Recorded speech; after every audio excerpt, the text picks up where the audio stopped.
Here's why Aemond let Luke die at Storm's End. Welcome to the channel. Subscribe if you love House of the Dragon, Game of Thrones, and deep dives into Westerosi lore. Let's begin.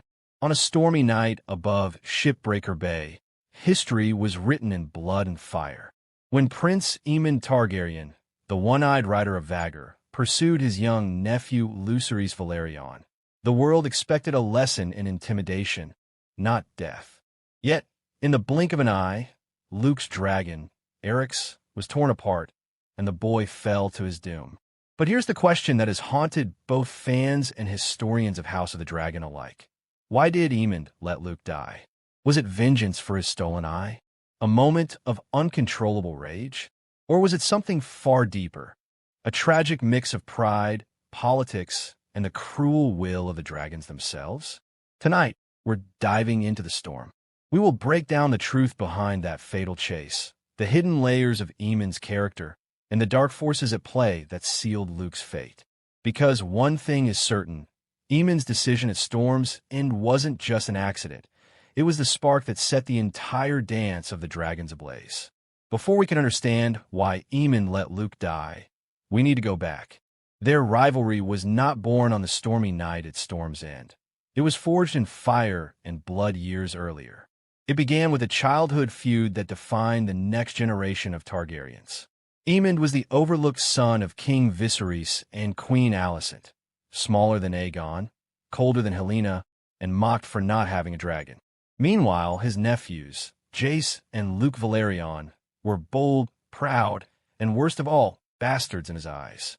When Aemond claimed Vhagar, the largest living dragon in the world, it should have been his triumphant moment.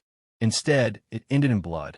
Young Luke, standing up for his brother, slashed Aemond across the face, taking his eye and leaving him forever scarred.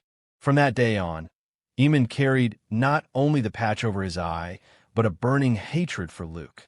To Aemond, this wasn't just a childhood insult. It was humiliation, and Targaryens do not forgive humiliation. This grudge only deepened as the political tides shifted.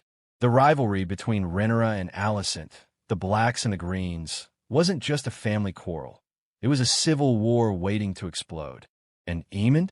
He was a powder keg waiting for the match. By the time Luke arrived at Storm's End to treat with Lord Boros Baratheon, he wasn't walking into a simple political negotiation. He was stepping straight into Aemond's lair. Picture it. The rain hammering against the castle walls, thunder splitting the sky. Inside, young Lucerys, barely a man grown, comes face to face with Aemond One Eye. Luke was there as an envoy, a messenger, not a warrior. His task was simple: secure Baratheon loyalty for his mother, Rhaenyra. But when he arrived, Aemond was already there, towering, armored, and with Vhagar lurking in the storm like a living shadow. Aemond taunted him mercilessly. Witnesses said he ripped off his sapphire eye patch, exposing his fearsome gemstone eye, and demanded Luke answer for his childhood crime. "Give me your eye," he snarled. Not metaphorically, but literally. And yet, Luke refused to be goaded. He delivered his mother's message, honored his duty, and tried to leave without drawing his sword. Here's the key. Aemond could have killed him in the hall. He didn't. Instead, he let Luke walk out and mount his dragon, Arrax. Why?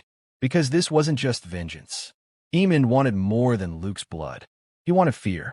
He wanted dominance. He wanted Luke to know who truly held power in this war. As Luke rode into the storm, Aemond followed. Vhagar, ancient and monstrous, emerged from the clouds like a nightmare. Aemond wasn't just hunting his nephew. He was sending a message to Rhaenyra and all her followers. The Greens are not to be crossed. What Aemond didn't count on was Vhagar. When dragons rule their riders. This is where the story shifts from political drama to pure tragedy. Dragons are not pets. They are not horses or war machines. They are primal forces of fire and death, bound only loosely to their riders. Even Aemond, proud and skilled as he was, could never fully control Vhagar. No one could. As the storm raged, Aemond's game spiraled out of his control. He might have meant only to terrify Luke, to chase him, maybe scorch the sky above him, humiliate him before letting him go. But Vhagar? Vhagar was older than Aemond's entire family line, a beast forged in the doom of Valyria, with instincts older than human civilization. And to Vhagar, Arrax wasn't a messenger. He was prey. When Arrax, frightened and desperate, unleashed a blast of fire at Vhagar, everything changed. The bond between dragon and rider shattered in that instant. Vhagar was no longer listening. She was hunting. Aemond's cries of no were swallowed by the thunder. He may have pulled at the reins, but you cannot steer a hurricane. And Vhagar was the storm. With one devastating bite, she ripped Arrax from the sky. Lucerys fell into the sea, and in that moment, Aemond's face, once twisted in fury, was filled with something else. Horror. He hadn't just taken vengeance. He had started a war. Aemond's guilt and the dance of the dragons. What happened that night at Storm's End didn't just end Luke's life. It ended any chance of peace. When Rhaenyra heard of her son's death, her grief turned to fury. The dance of the dragons truly began, and from that point forward, there was no going back. And Aemond? He carried the weight of that night for the rest of his life. While some claim Aemond felt no remorse, others argued differently. His later actions, his relentless campaign against Rhaenyra, his obsession with destruction, can be read as the fury of a man trying to bury his guilt under fire and blood. Because deep down, Aemond knew he hadn't simply killed an enemy. He had killed a boy. This duality, pride versus regret, is what makes Aemond one of the most fascinating characters in the Dance of the Dragons.